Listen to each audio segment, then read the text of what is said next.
poder fazer a obra do Senhor juntamente com os amados. Amém, queridos?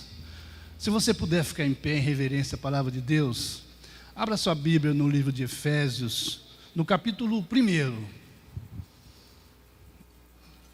Deus já começa a falar conosco através dessa leitura, eu creio que cada um de nós, sempre que a gente vem à igreja, a gente tem que buscar uma palavra do Senhor.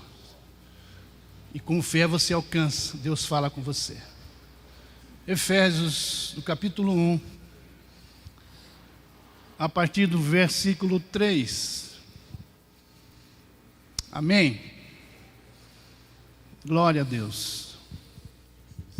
Diz assim a palavra do Senhor: Bendito seja o Deus e Pai de nosso Senhor Jesus Cristo, o qual nos abençoou com todas as bênçãos espirituais nas regiões celestiais em Cristo, pois nos elegeu nele antes da fundação do mundo, para sermos santos e irrepreensíveis diante dele. Em amor, nos predestinou para sermos filhos de adoção, por Jesus Cristo, para si mesmo, segundo o beneplácito da sua vontade, para louvor e glória da sua graça, a qual nos deu gratuitamente no amado. Nele temos a redenção pelo seu sangue, a remissão dos pecados, segundo as riquezas da sua graça, que ele derramou profundamente sobre nós, em toda a sabedoria e entendimento. E desvendou-nos o mistério da sua vontade, segundo o seu beneplácito, que propusera em Cristo, de fazer convergir em Cristo todas as coisas, na dispensação da plenitude dos tempos, tanto as que estão nos céus como as que estão na terra. Nele, digo, em quem também fomos feitos herança, havendo sido predestinados, conforme o propósito daquele que faz todas as coisas, segundo o conselho da sua vontade, a fim de sermos para louvor da sua glória. Nós, os que de antemão esperamos em Cristo, é também nele que vós estáis, depois que ouviste a palavra da verdade, o evangelho da vossa salvação. Tendo nele crido, fostes selados com o Espírito Santo da promessa, o qual é o penhor da nossa herança, para a redenção da propriedade de Deus, em louvor da sua glória. Amém, amados? Senhor, nós te louvamos, Pai. Nós adoramos, ó Deus, na beleza da tua santidade. Viemos aqui, ó Deus, nesta manhã, para entregar a ti, Senhor Deus, tudo aquilo que nós temos e tudo aquilo que nós somos. Pai querido, fala conosco nessa manhã. Ó Deus, o Senhor pode usar o louvor, o Senhor pode falar através do teu servo que vai ministrar essa manhã, Senhor. Deus querido, usa, Senhor Deus, a tua igreja, em prol, Pai, dos perdidos. Capacita-nos, ó Deus, com poder, para podermos ser santos e irrepreensíveis, como diz a tua palavra, Pai. Guarda-nos, ó Deus, debaixo das tuas asas, Senhor Deus. Segure nossas mãos, Pai, firmes, ó Deus, porque nós queremos, Pai, sentir a tua santa presença nesta manhã. O Senhor conhece todos aqueles, Pai, que estão precisando de um milagre nesta manhã. Entra nas casas, ó Deus, e faz um milagre, uma cura, Pai Santo. Visita teus filhos, Pai, que não puderam vir esta manhã. O Senhor conhece os motivos, ó Deus, e são tantos. Acalenta, Senhor Deus, as almas, ó Deus. Fortalece o espírito dos teus filhos, ó Deus. E as luzes, Pai, que estão se apagando, possam, Deus, se reacender de uma forma linda e maravilhosa. Venha esta manhã, Senhor Deus, fazer de nós instrumento da tua paz. Oramos em nome de Jesus. Amém e amém, Senhor.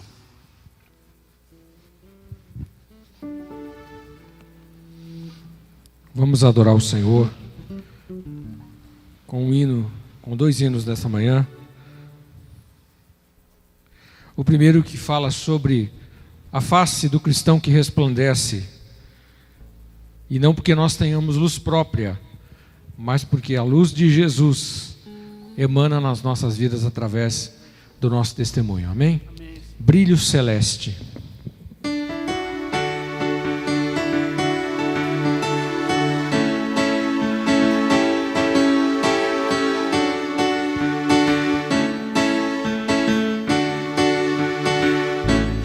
Peregrinando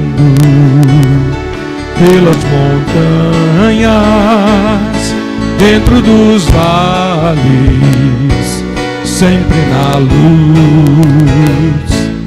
Cristo promete nunca deixar-me. Eis-me convosco, disse Jesus. Brilho celeste, brilho celeste, enche a minha alma, a glória de Deus. Aleluia, sigo cantando, dando louvores, vou para os céus. Somos a roda, nuvens em cima, meu Salvador não vão ocultar. Ele é a luz que nunca se apaga, bem ao seu lado, sempre de andar. Brilho celeste, brilho celeste, enche a minha alma, a glória de Deus. Aleluia, sigo cantando, dando louvores, vou para os céus.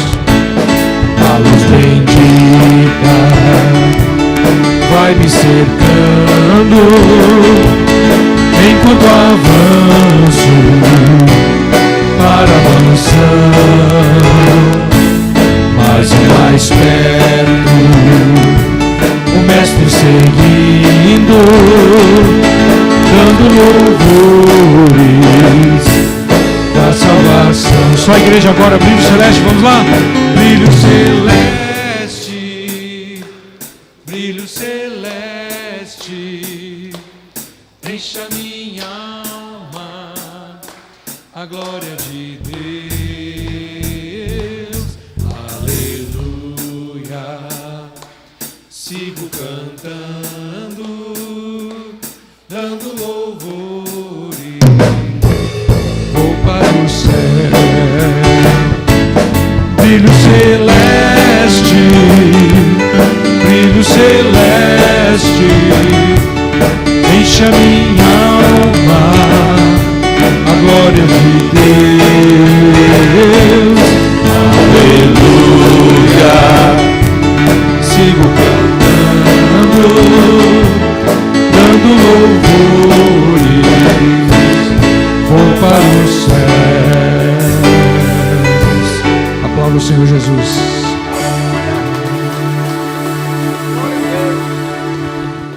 Este hino eu creio que é um dos hinos mais conhecidos da história da hinologia cristã. E é um dos mais bonitos também. Eu lembro que até um dia, assistindo aquele filme Titanic, eles começam a tocar esse hino aqui quando o barco está afundando, né? Mas ele, até por conta de ser tão conhecido assim, nós vamos louvar o Senhor com esse hino, que é mais uma oração. Mais perto quero estar de Ti. Mais perto quero estar, Deus, de Ti,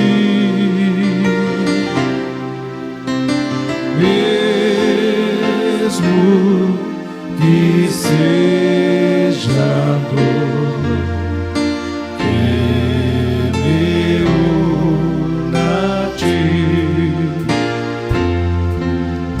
sempre hei de suplicar. Mais perto quero estar,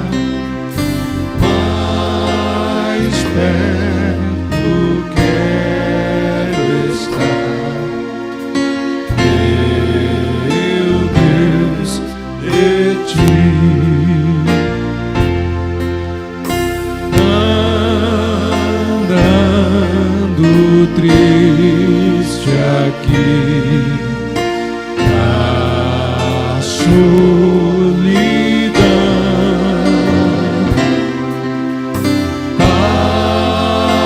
e descanso a mim.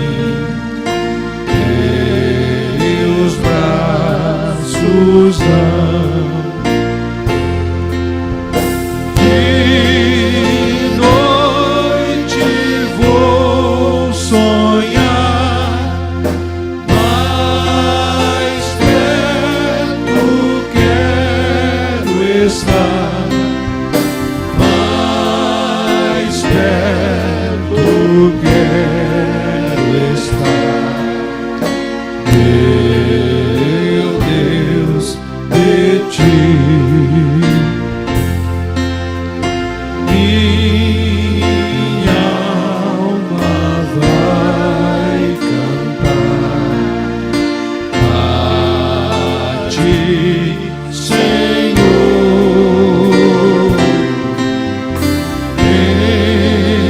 enquanto meditar no teu amor.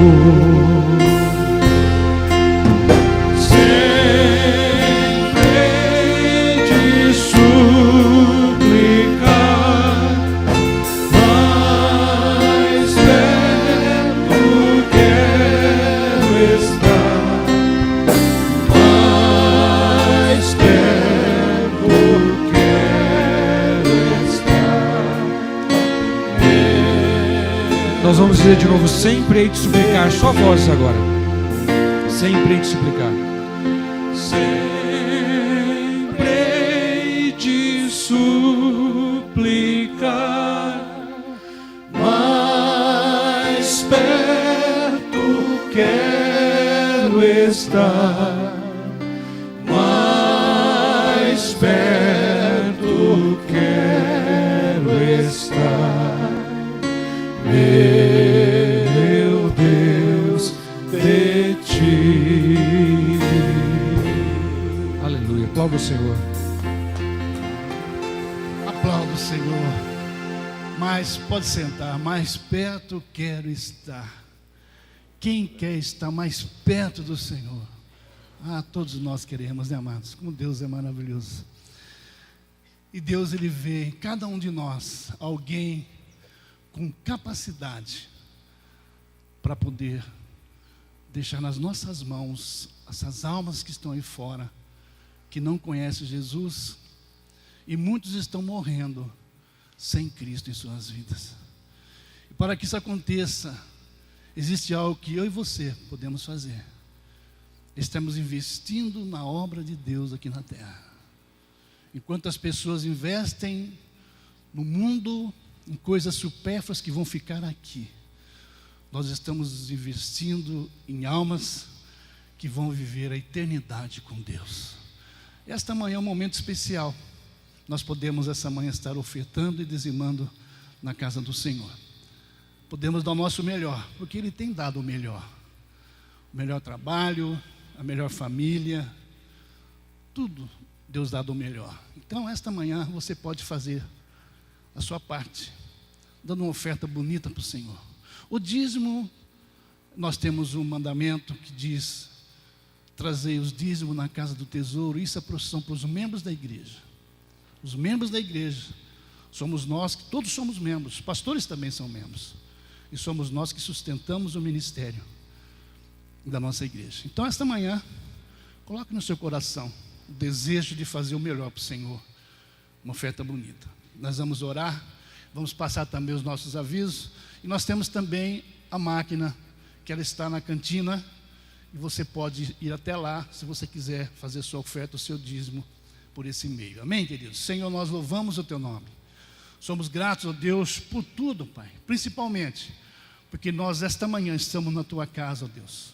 Muitos, ó Deus, não puderam, não tiveram nem condições de chegar, mas o Senhor nos trouxe aqui, porque eu creio, Pai, que o Senhor quer falar conosco essa manhã. Abençoa cada irmão ofertante, abençoa, Senhor Deus, também os dizimistas, ó Deus. Ó Deus, aqueles que desprovidos, Pai Santo, aguardos, Senhor, uma porta se abrir.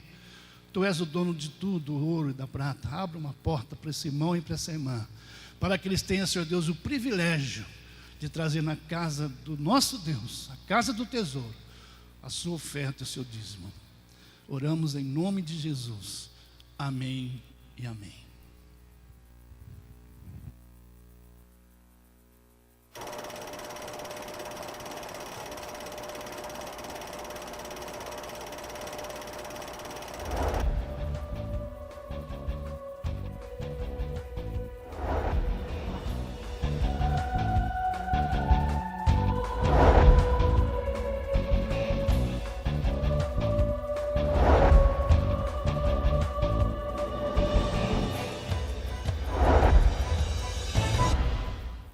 Atenção para a nossa agenda semanal de cultos e reuniões.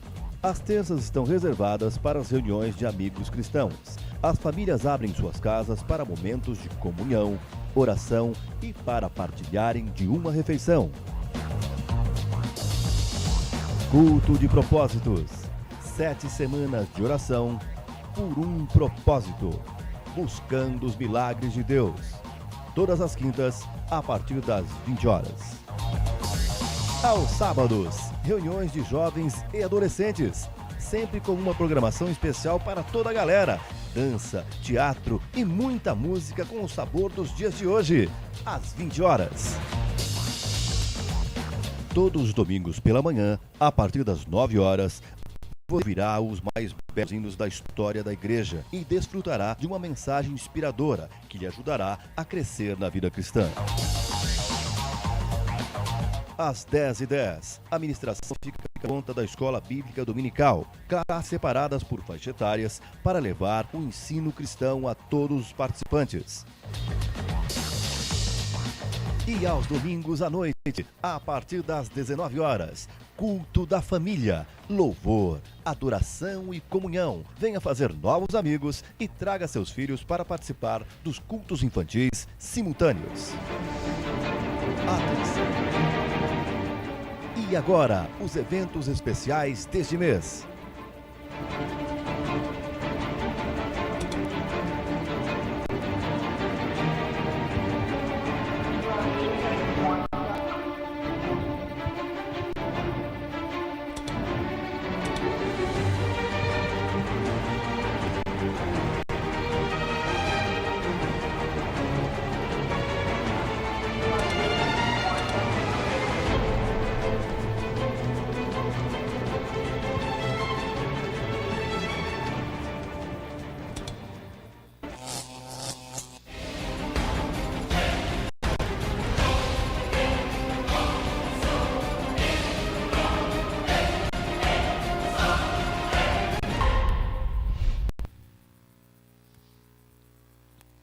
Muito bom. Vamos meditar no nosso texto, nosso estudo de Romanos. Na verdade é uma pregação, uma mensagem expositiva, né? Que parece muito com o estudo. Romanos capítulo 14, versos de 1 a 12, estamos na 30ª mensagem. Estamos caminhando para o final desta exposição do livro de Romanos. E agora os 12 primeiros versículos do livro, do capítulo 14 de Romanos. 14 de 1 a 12, mesmo assentados, nós vamos acompanhar a leitura da palavra do Senhor. Diz assim: Ora, ao que é fraco na fé, acolhei-o, mas não para condenar-lhe os escrúpulos. Um crê que de tudo se pode comer, o outro, que é fraco, só legumes. Quem come, não despreze o que não come. E a quem não come, não julgue a quem come, pois Deus o acolheu. Quem és tu que julgas o servo alheio? Para seu próprio Senhor, ele está em pé ou cai, mas estará firme, porque poderoso é o Senhor para o firmar. Um faz diferença entre dia e dia, mas outro julga iguais todos os dias. Cada um está inteiramente convicto em sua própria mente. Aquele que faz caso do dia, para o Senhor o faz. E quem come, para o Senhor come, porque dá graças a Deus. E quem não come, para o Senhor não come e dá graças a Deus. Porque nenhum de vós vive para si, nenhum morre para si. Pois se vivemos, para o Senhor vivemos, se morremos, para o Senhor morremos. De sorte que vivamos, que quer vivamos, quer morramos, somos do Senhor. Pois foi para isto mesmo que Cristo morreu e tornou a viver, para ser Senhor tanto dos mortos quanto dos vivos. Mas tu, por que julgas teu irmão? Ou tu também, por que desprezas teu irmão? Pois todos havemos de comparecer ante o tribunal de Deus. Porque está escrito,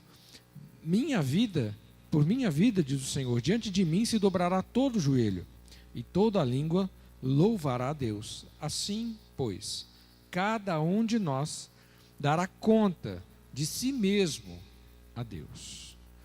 Pai querido, nós nos colocamos na Tua presença nesta manhã e queremos pedir a inspiração do Senhor, a revelação das Sagradas Escrituras ao nosso coração. Venha falar conosco, venha nos abençoar neste momento que estamos diante da Tua Palavra. Ajuda-nos, ó Deus, nessas reflexões que haveremos de fazer sobre esse texto, que o Senhor inspire o nosso coração, para que possamos entender, guardar no coração e colocar em prática aquilo que nós encontremos, aquilo que o Espírito Santo nos revele, que estamos em falta, que precisamos melhorar. Nos ajuda, Deus, a sair desta manhã com desejos de tomar atitude para mudanças para a nossa vida, para que cresçamos e a cada dia sirvamos ao Senhor com mais interesse de coração, com mais inteligência e agradando ao Senhor em todas as coisas. Essa é a nossa oração, é o desejo do nosso coração nesta manhã, em nome do Senhor Jesus. Amém? Bom, antes de mais nada, antes de darmos continuidade, é importante nós lembrarmos de uma coisa, um princípio importante aqui que foi falado durante toda a exposição, tem sido falado durante toda a exposição do livro de Romanos. Paulo está escrevendo aqui para dois grupos, e isso aqui é marcante principalmente no capítulo 14, retomarmos isso na mente. Paulo está escrevendo para dois grupos aqui. As igrejas de Roma eram igrejas caseiras. Eram muitas igrejas que tinham em Roma. E Paulo está escrevendo para esta igreja que era composta de dois grupos muito bem definidos. Paulo está escrevendo para os judeus que se converteram ao cristianismo, judeus que nasceram judeus, que foram doutrinados em toda a Torá, toda a doutrina judaica. E também está escrevendo para aqueles, nesse grupo, o segundo grupo, são aqueles que eram convertidos ao cristianismo e que não eram judeus. Então muitos romanos, e lógico, né, a igreja de Roma, os romanos que conheceram Jesus, que confessaram Jesus como Senhor das suas vidas e estavam frequentando as igrejas também. Então nessas casas, esses dois grupos estavam muito bem definidos. Os romanos, os gentios, né, chamado de gentil é um não judeu aí, né, que não tem conhecimento, que não viveu a lei, e o judeu que viveu a lei, mas agora os dois estão dentro de uma mesma igreja, ou das mesmas igrejas, e estão aí louvando e adorando a Deus juntos. Os crentes judeus, fortemente influenciados pela sua origem judaica, foram criados na obediência da Torá, que são os livros da lei, não é? Os primeiros 5 livros do Antigo Testamento, o Pentateuco, e com todas as suas proibições que o livro da lei tem para o judeu. Então aqui é bom marcarmos bastante isso, porque na Bíblia a gente tem que entender o seguinte, irmãos, que doutrina bíblica, preceito bíblico, ele vale para qualquer cultura. Doutrina bíblica, mandamento, não tem cultura, não tem raça, não tem idade, não tem credo, não. É para todas as pessoas. O que é mandamento, o que é absoluto, são as coisas absolutas da Bíblia. Agora, nós temos que entender que como a Bíblia foi escrita para o judeu, não é? Inicialmente, principalmente no Antigo Testamento, para o hebreu, existem também na Bíblia muitas coisas que são costumes locais, coisas que eram específicas para o judeu. E aqui que nos nossos dias ainda causa muita confusão, não é? Coisas que eram regionais, eu não sou obrigado a ser judeu, porque eu não sou judeu, você também não é? Então você não tem que cumprir com os costumes judaicos, nós temos que cumprir a lei, cumprir a Bíblia, mas não os costumes. Então a nossa grande função aí, como estudantes da palavra de Deus, é saber diferenciar essas duas coisas. Aquilo que é costume, aquilo que é pro-judeu, aquilo que é regional, aquilo que faz parte da cultura oriental, e aquilo que é bíblico, que é preceito, que é mandamento, que é para todo mundo. Eu tenho que saber diferenciar essas duas coisas para não cair em erros, né? E aqui o que a gente está vendo, o capítulo 14, que Paulo está escrevendo, todo o livro de Romanos, ele foi escrito com propósito. Então, a partir daqui, Paulo está em mente desse conflito que estava acontecendo entre os crentes judeus, entre os crentes judeus e os crentes romanos. Porque o judeu estava acostumado com a Torá. O judeu ele foi doutrinado desde criancinha a cumprir a Torá, o Pentateuco, os 5 livros da Bíblia. E o gentil falava Torá para ele e falava: o que é isso? O que é isso? Torá? Não está nem aí com a Torá. Então estava vendo um conflito, porque o judeu convertido está falando: não, mas tem coisa na Torá que é para o cristão. E o cristão falando: não, mas isso não tem nada a ver comigo. Esse conflito estava acontecendo. E quando Paulo entra agora no capítulo 14, lembra-se que até o capítulo 12 ele colocou posicionamento doutrinário. A partir do capítulo 12, ele começou, até o 11, né? A partir do 12 ele começou a colocar em prática a questão e também a consertar algumas coisas que estavam nesse conflito. E os capítulos 14 e 15 de Romanos, que é o finalzinho do livro, Paulo está tratando a respeito de consertar algumas coisas na cabeça das pessoas aí e tentar posicioná-los doutrinariamente para que eles possam conviver juntos. Porque todos são cristãos, todos amam a Cristo, só que uns têm uma tradição muito forte no judaísmo e outros não. Outros têm uma tradição romana. Então, e a mesma coisa nós temos outra tradição, nós somos ocidentais. Tem muita coisa aqui que é cultura oriental, que não dá para a gente assumir. Então ele está tentando acertar essas questões aí, é por isso que ele escreve aqui, que ele começa no capítulo 14 tratar desse assunto aqui, que é um assunto muito pertinente, importante para os nossos dias. Eu creio que tira muito das nossas dúvidas também que nós temos e que surgem normalmente na nossa vida cristã. Agora, se existe um princípio fundamental que nós precisamos levar para a nossa casa hoje, a partir dessa mensagem, é que nós precisamos mostrar respeito uns pelos outros. Respeitar as nossas diferenças.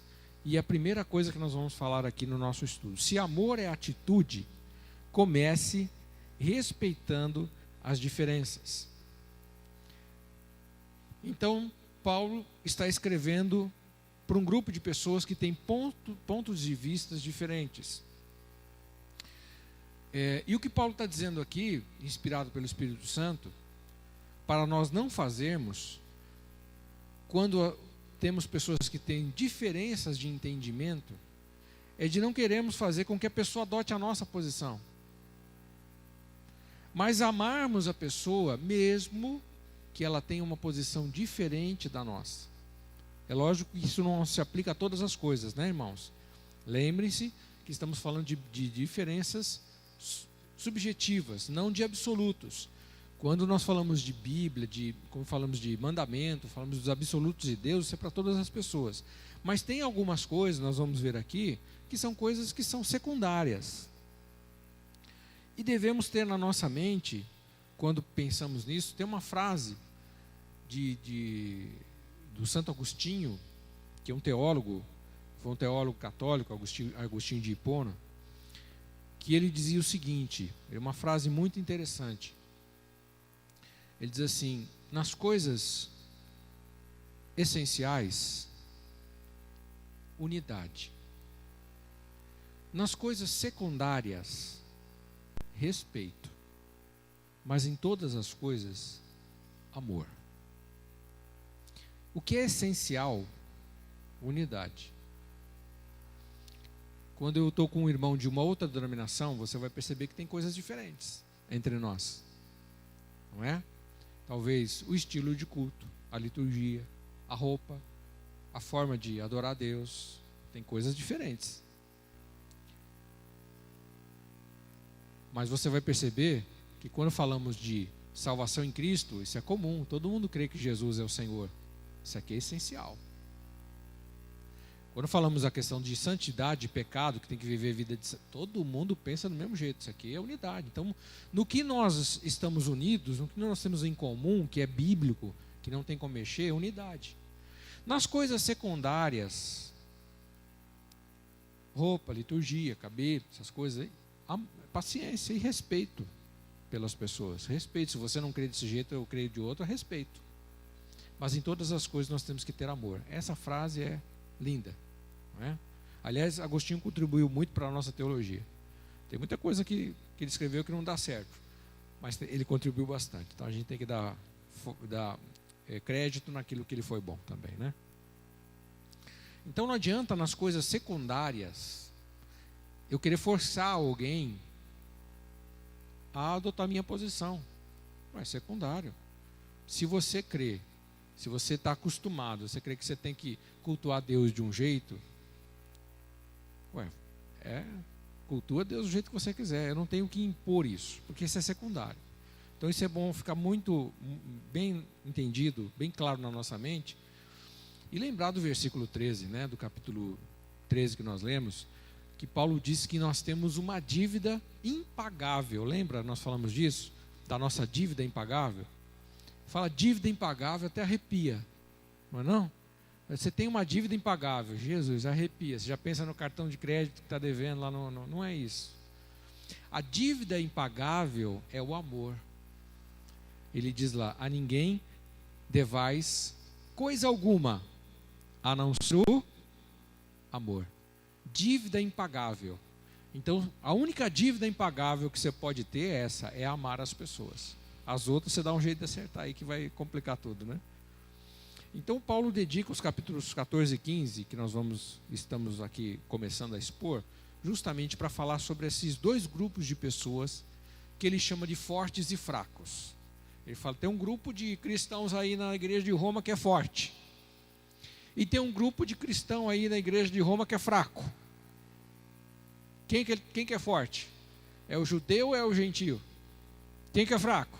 Então aqui ele começa a falar a respeito disso. Até revendo isso eu falei, puxa vida, Paulo era ousado. E é lógico que isso tem relação com o uso que se faz da fé, não é? Não é questão de fraco em termos de determinação para servir a Deus, não é isso. Mas é o uso que está fazendo da fé. E não significa que um tenha mais fé do que o outro, mas é o uso que eles estão fazendo da fé. Então Paulo fala que desses dois grupos da igreja de Roma, um grupo é fraco. E esse é aquele grupo cuja fé não permite que ele coma determinadas comidas. Porque isso é a fé dele. Ele não permite que ele coma determinadas comidas. Ele acredita que é necessário observar determinados dias, ou senão ele fica incomodado na sua consciência. Quem que é esse grupo chamado de fraco? O judeu. Paulo é judeu. Ele está falando assim, ó, tem dois grupos aí, um é forte, outro é fraco. Quem que é o fraco? É o judeu. Eu achei ousado isso da parte dele, né? E outro grupo na igreja de Roma é descrito como forte. Que esse é o crente que a sua fé lhe permite fazer qualquer coisa. Então, para a gente entender, não é, a essência, é que Paulo está dizendo o seguinte: não é questão de um estar mais certo, de outro estar mais errado, do certo ou do errado. Tem a ver, irmãos, com a gente entender a pessoa que não compartilha da mesma fé e respeitar e amar. É isso que ele quer fazer. Se formos resumir o que a gente vai dizer hoje aqui, nessa exposição, é exatamente isso. Apesar da nossa diferença, então, por isso que o versículo 13 tem que estar em mente, né? Você tem que dever amor, você está devendo amor para todas as pessoas, então ame. E ele fala lá, o verso 1, quanto ao que está enfermo na fé, olha o termo que ele usa, recebei-o, não em contendas sobre dúvidas. A palavra receber aqui é aproximar, é abraçar, não é só receber, de ter aquele, receber, entra aqui, não, é receber com carinho. Essa é a origem dessa palavra receber aqui, o foco, né, no grego que se dá essa palavra. Então Paulo está escrevendo primeiro para o gentio, para o crente forte. E está dizendo para esse crente de origem romana, pagã: receba seu irmão judeu, aquele que ele chama fraco na fé, receba o judeu, ame o judeu. Está falando isso para o romano, ame o judeu, apesar de você entender, ver que ele tem essas questõezinhas, esses questiúnculos aí que atrapalham a fé dele, mas ame ele mesmo assim, respeite. Verso 2, porque um crê que tudo se pode comer, o outro que é fraco só come legume. Então você percebe a diferença aqui. Uma pessoa acredita que pode comer qualquer coisa, que é o gentio. O gentio não está com a Torá na cabeça, né? O crente romano, ele nunca estudou a Torá. Ele sabe que é livre para comer qualquer comida que ele deseja comer. E nós sabemos, irmãos, que tanto Jesus como Paulo falaram sobre a questão dos alimentos.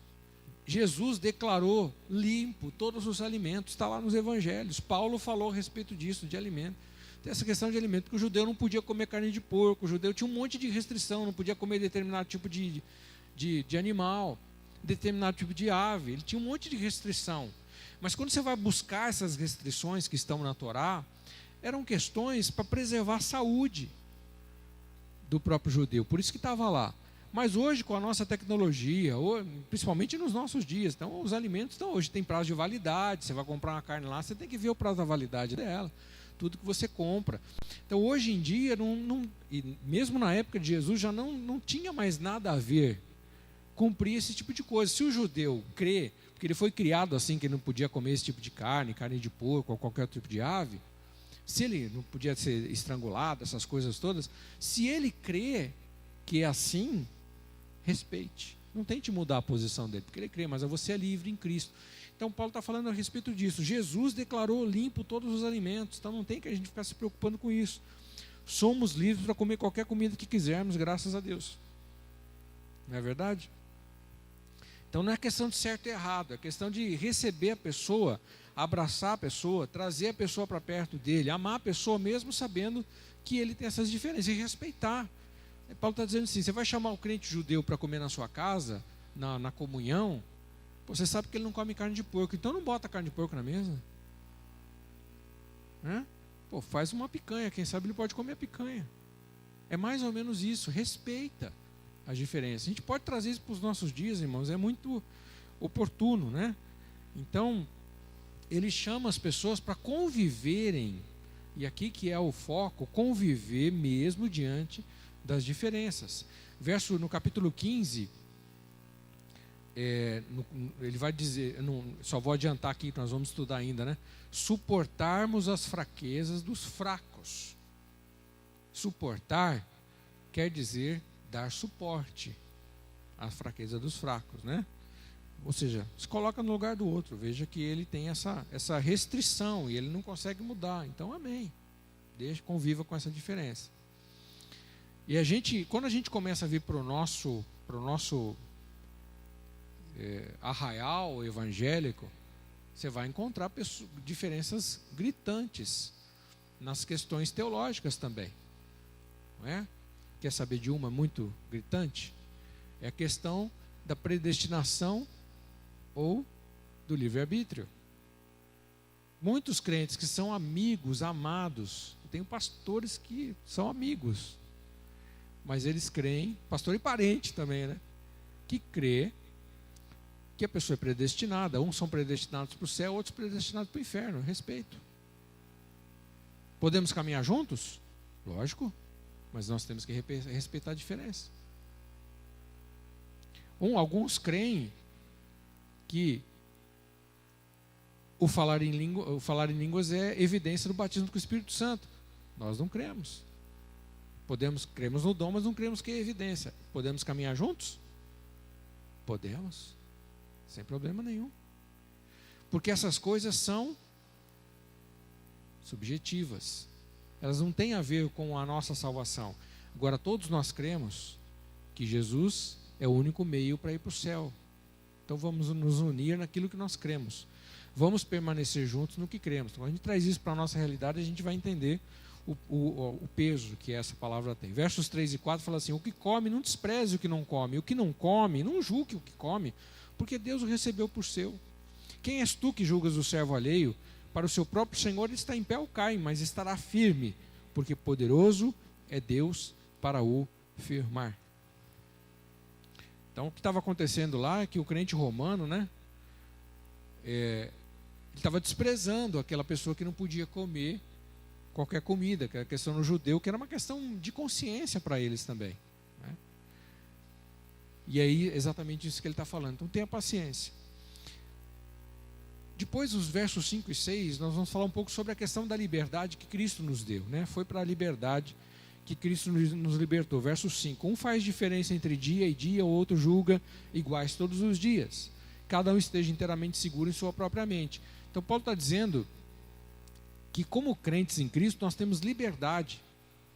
E ele desenvolveu essa doutrina da liberdade lá no capítulo 6, você deve lembrar disso, né? Romanos 6,14 fala: pois não estáis debaixo da lei, mas da graça. Nós estamos debaixo da graça de Deus.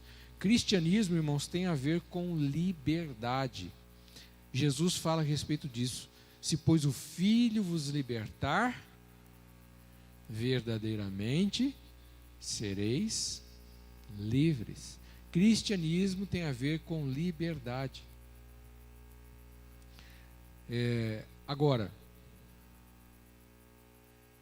nós não temos que obedecer à lei para agradarmos a Deus. Nós temos que viver com Cristo, porque a única pessoa que conseguiu cumprir toda a lei foi Jesus, nós sabemos disso. Jesus resume a lei em amar a Deus sobre todas as coisas e ao próximo como a nós mesmos. Então, Jesus foi o único que conseguiu cumprir toda a lei, né? Nenhum homem conseguiu ou conseguirá. Mas, ao mesmo tempo, algumas pessoas podem escolher continuar defendendo certos elementos do Antigo Testamento. E elas são livres para fazer isso também. É pecado? Não. A gente não concorda, não é verdade? Existe hoje na igreja, isso já está fraco, né? Mas há uns 5 a 8 anos atrás, algumas igrejas começaram a trazer o judaísmo para dentro do cristianismo. Tem igreja que, inclusive, começou a festejar as festas judias do judaísmo. Quer dizer, nós não temos que festejar o Pentecostes, o tabernáculo. Tem igreja que está trazendo o Antigo Testamento para a realidade da igreja. Eu concordo? Não. Mas eu tenho que respeitar. Você vê a questão dos adventistas. Eles, que são evangélicos, né? Tem algumas doutrinas que nós não concordamos, mas especificamente a questão do sábado. Paulo fala a respeito disso, né? Ele fala a respeito do dia. Uns creem que um dia pode, outro dia não pode. Então, se nós formos pensar nessa questão do sábado,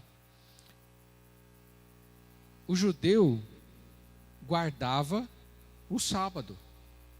No sábado ele não fazia absolutamente nada, porque era um dia dedicado para descanso e adoração a Deus. Como que era o sábado do judeu? Era de sexta à noite até sábado, de sexta 6 horas da tarde até sábado 6 horas da tarde.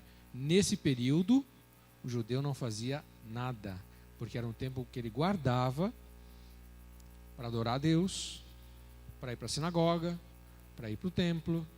É um tempo que ele guardava para adorar. Mas os cristãos guardam o domingo. Por que os cristãos guardam o domingo? Porque o domingo foi o dia que Jesus ressuscitou. É um dia que para nós é mais marcante. Então, Paulo está falando a respeito disso, gente. Se o judeu quer guardar o sábado, amém. Nós não podemos quebrar o princípio. Porque é mandamento guardar o sábado? O que quer dizer sábado? O que quer dizer Shabá? Shabá quer dizer descanso. Deus nos criou, isso até os próprios médicos dizem isso, que dentro da nossa fisiologia nós precisamos, o nosso corpo necessita ter um dia de descanso. É necessidade. Se você trabalhar direto, você vai morrer mais cedo. Você vai ter mais doença, porque você precisa descansar. Então tem um mandamento lá, guardar o sábado, o Shabá, guardar o descanso. O princípio irmãos, não é o dia. Se é sábado, se é domingo. É o princípio, é guardar um dia. Então a gente vai no princípio da coisa. Tem que guardar um dia. Qual que é o dia que a gente guarda? Domingo. Domingo é dia de quê? Trabalhar? Lavar roupa? Estender roupa? Não. Domingo é dia de descanso e vir para a igreja, adorar a Deus. É o dia que a gente tem que guardar, porque isso é um mandamento de Deus e faz bem para nós. Então Paulo está dizendo isso, tem que ter esse tipo de liberdade, a gente tem que respeitar os irmãos que creem, né? Nós cultuamos, nós queremos guardar o domingo, guardamos o domingo. Os adventistas guardam o sábado ainda, e são evangélicos, mas eles guardam o sábado. Tem que ter respeito, tanto da parte nossa quanto da deles para nós também, né? Porque às vezes quando eles olham para nós também falam, vocês estão pecando contra a lei de Deus. Calma aí, não é bem assim. Nós também guardamos um dia, porque é aquela pessoa que faz turno. E aí? A pessoa que faz turno tem um dia que ele vai guardar. Talvez não dá para guardar o domingo, ele está trabalhando. Não, ele vai folgar na segunda, guarde a segunda.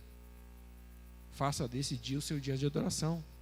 Temos essa liberdade, gente. Não é ferro e fogo. É isso que Paulo está querendo dizer. Verso 6. Para que concordes a uma boca, glorifiqueis ao Deus e Pai de nosso Senhor Jesus Cristo. Por isso a gente não deve julgar os outros, torcer o nariz, né? Para o outro, porque a pessoa tem uma posição diferente em determinadas questões. E tem questão, irmãos, que nós temos diferença. Cinema, pode ir para cinema?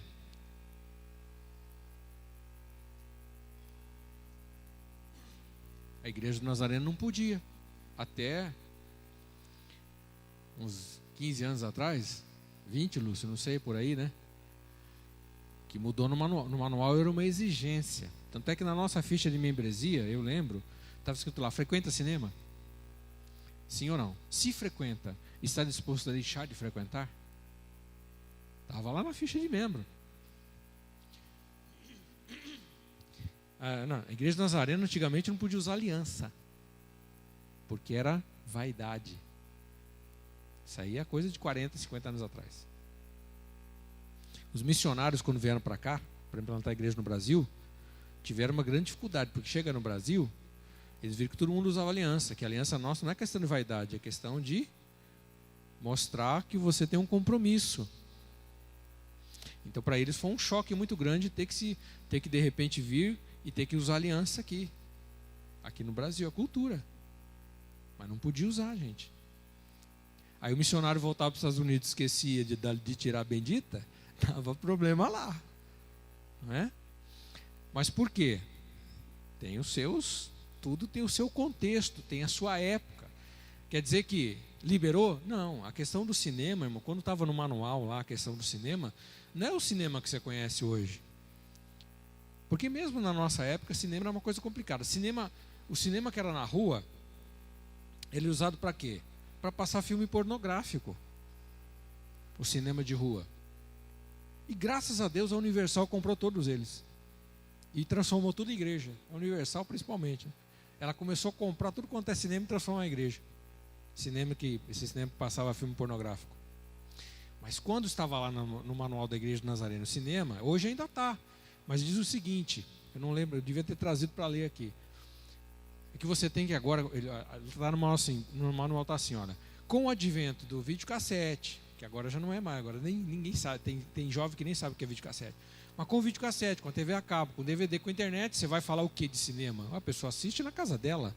Antigamente, para assistir um filme, não tinha videocassete, a pessoa tinha que ir ao cinema. E qual é o cinema que eles estão se referindo no manual? Era o drive-in. Que é aquele cinema que a pessoa entrava com o carro, tinha um telão ali, né? Você já deve ter visto em filmes, né? Você assistiu aquele filme lá, o Chris nos Tempos da Brilhantina? Antigo, tem gente que nem sabe quem que é o John Travolta, né? Mas enfim, isso aí na época eu assisti. Tá lá, os caras param o carro no cinema, mas eles iam assistir filme? Me engana que eu gosto, né? Lógico que não. A única coisa que eles não assistiam é filme, porque era aquilo usado para outras coisas. Era o driving, né? Era usado para sexo, enfim. O filme lá, o pai ia perguntar assim, mas o que foi o filme? Porque nem sabia o que ele assistiu. Então, a determinação era com respeito àquele tipo de cinema. Quando aconteceu da vinda do videocassete, agora DVD, Blu-ray, internet, você assiste hoje filme na internet. Então, esse tipo de determinação não tem mais nexo. Ela foi suplantada. O que é a igreja, pai? Agora a igreja, olha, cada um tome conta de si mesmo. Veja o que você está assistindo, tome cuidado. A igreja partiu para esse lado. Mas tinha uma determinação lá. Hoje o cinema saiu da rua. O cinema hoje está no shopping. Cinema é um programa familiar hoje. Eu vou com a minha família para o shopping, aí eu passo lá no McDonald's, tomo um lanche, vou para o cinema, assisto o cinema, na volta eu saio do cinema como uma sobremesa, engordo bastante, mas tudo bem. E vou para casa. É um programa da família, porque o cinema hoje está no shopping. Então não tem mais nexo você colocar um tipo de determinação dessa, né? Mas existia. E talvez alguns ainda pensem. Você pega os nazarenos mais antigos, ele não consegue ir no cinema, gente. Eu já venci isso. Também não sou nazareno tão antigo assim. Mas tem nazarenos mais antigos que eles não conseguem, porque aquilo foi muito forte. Eu vou criticar? Não, vou respeitar. Não é? Questão de cosméticos. Pode ou não pode? Passar retoque de maquiagem, batom. Tem igrejas que não pode. Arrisco até chamar as mulheres que o fazem de prostitutas. Tem coisa forte, pesada. Pode ou não pode? Pode cortar cabelo ou não pode cortar cabelo? E aí? E álcool? Uso de álcool? Pode ou não pode? Tem igrejas que a pessoa pode tomar o vinho. Um dia eu brinquei com isso, coitado, pastor Jailton, irmãos. O pastor Jailton passou uma semana ruim. Ele falou para mim. Que nós estávamos numa reunião lá no Cabreúva, num café da manhã. O pastor Jailton estava chegando para a igreja, né? Que é da Amor e Paz, né? Quando estavam se unindo com a gente aqui. E a gente, os pastores conversando assim, a gente estava brincando. Então nós falamos assim, olha, a igreja do Nazareno liberou o vinho. Aí eu percebi na hora que ele ficou, ele deu o vinho, liberou. Não, a igreja liberou o vinho. E ele ficou assim. Aí ele falou, aí a gente, depois, né, a gente desfez a brincadeira. Não, o vinho de codorna, só que ele não entendeu. Era o vinho de codorna. Entendeu? Liberou o vinho de codorna. O vinho de codorna. Ele não entendeu a brincadeira, ele ficou uma semana com aquilo na cabeça. Depois que ele veio conversar de novo, eu estava meio assim, esse negócio do vinho. Eu falei, não, pastor, é o vinho de codorna. Você não entendeu a brincadeira? Acho que é perigoso brincar com isso, né? É o vinho de codorna. Mas você tem que respeitar. Questão de baralho. Pode ou não pode jogar baralho? Tem gente que diz que pode e tem gente que diz que não pode. Nós somos... O problema, eu não estou falando de jogo de azar, gente. Quando entra dinheiro no negócio, aí já é um problema diferente, tá? Quando entra dinheiro é jogo de azar. Aí já tem outro princípio bíblico. Mas o baralho em si, o truquinho lá da família, o 21 ali em família, na igreja, na brincadeira, pode ou não pode? Tem gente que acha que pode, tem gente que acha que não pode. Quê?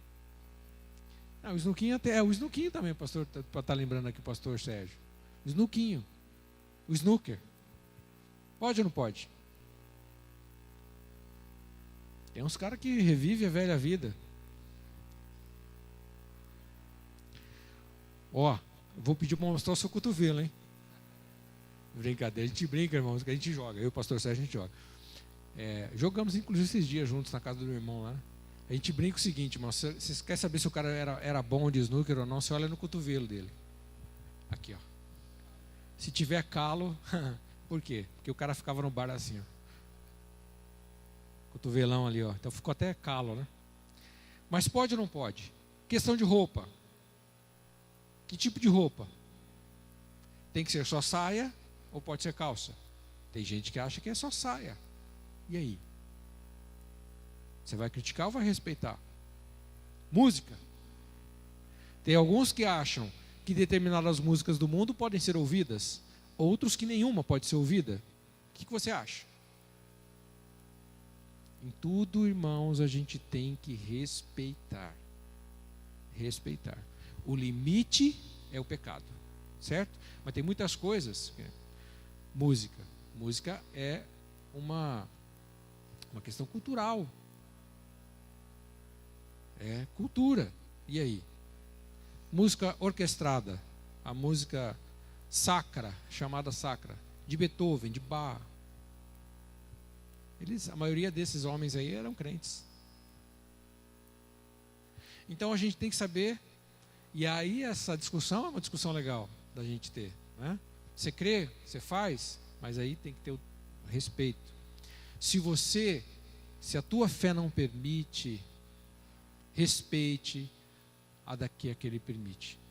Então é bom só deixar claro uma coisa: qual que é o limite? Qual é o limite, gente? Pecado. Quando algo se tornou pecado, extrapolou.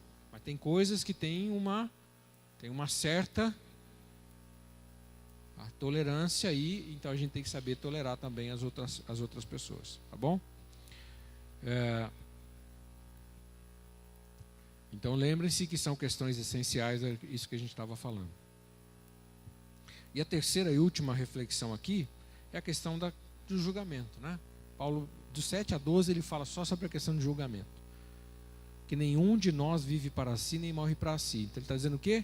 Nós vivemos para quem? Para o Senhor. Se morremos, morremos para o Senhor. De sorte que quer vivamos ou morramos, somos do Senhor. Nós não vivemos para nós mesmos. E ele vai falando até o verso 12 a respeito disso. Então aqui tem um sentimento de responsabilidade. O Paulo cita aqui no versículo 11, né? Porque está escrito: como eu vivo, diz o Senhor, que todo joelho se dobrará a mim e toda língua confessará a Deus. Paulo está citando no capítulo 11 o livro de Isaías, no Antigo Testamento. Está enfatizando a questão do julgamento. O fato de que um dia todos nós estaremos diante de Deus para prestarmos conta das nossas ações. Por isso Paulo traz à tona aqui no contexto do nosso amor um pelos outros. Porque vão haver alguns julgamentos. O crente vai ser julgado com respeito à salvação? Não. Nós não vamos ser julgados com respeito à salvação. Por quê? Porque a definição da salvação é feita nesta vida. Você já definiu. A pessoa que morre sem Cristo, ela já definiu que ela está morrendo condenada. A pessoa que morre com Cristo já definiu que está morrendo salva. Nós definimos aqui. Então, quando chegarmos diante de Deus para o julgamento, nós não vamos ser julgados. Você vai para o céu, você vai para o inferno, porque você já definiu aqui. Na sua vida você definiu para o lugar que você vai. Nós temos, isso não é destino. Assim que nós cremos, nós temos o livre-arbítrio de escolher viver com Deus e morrer com Deus ou sem Deus. Isso é uma escolha nossa aqui, para a nossa vida, enquanto vivemos, não é? Então nós vamos ser julgados não pela nossa salvação, nós vamos ser julgados pelas nossas obras. Nós vamos ser julgados pelo quanto nós amamos as pessoas, pelo quanto nós fizemos pela causa de Deus. A Bíblia diz, Paulo mesmo fala isso em Coríntios, que alguns vão chegar lá com obra de feno e palha. Quando for submetido ao fogo, vai virar o quê? Cinzas. Que não fez nada para Deus. O nosso julgamento é esse. A gente vai estar no céu, mas o nosso galardão, o nosso prêmio é pequenininho lá, porque a gente não fez nada para Deus aqui. E alguns vão ter obra de ouro, de prata, que submetida ao fogo se purifica, fica muito mais bonita ainda. Então o julgamento que o cristão vai passar é de obras. O ímpio já é diferente. Ele vai ser julgado, você não quis o meio de salvação, você não aceitou Cristo, né? E depois vai ter o julgamento, então 3 na Bíblia, né? O julgamento daqueles que fizeram contra a igreja de Jesus, e está lá em Apocalipse também. Então nós vamos lembrar disso no versículo 10, né?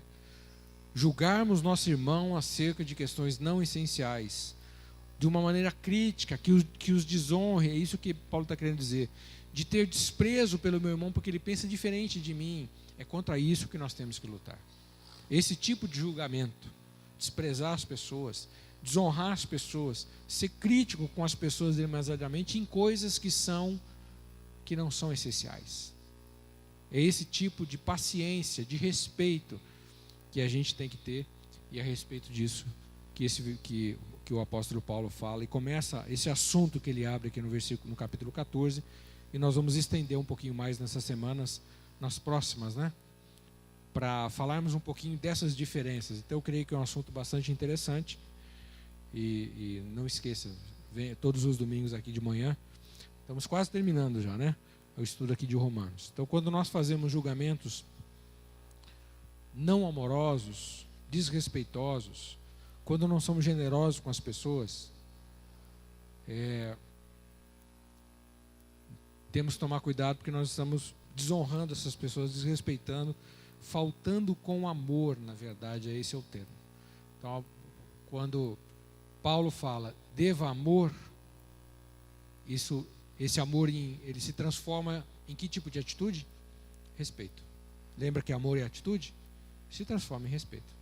Eu tenho que respeitar as pessoas. Amém? Fique em pé para nós orarmos.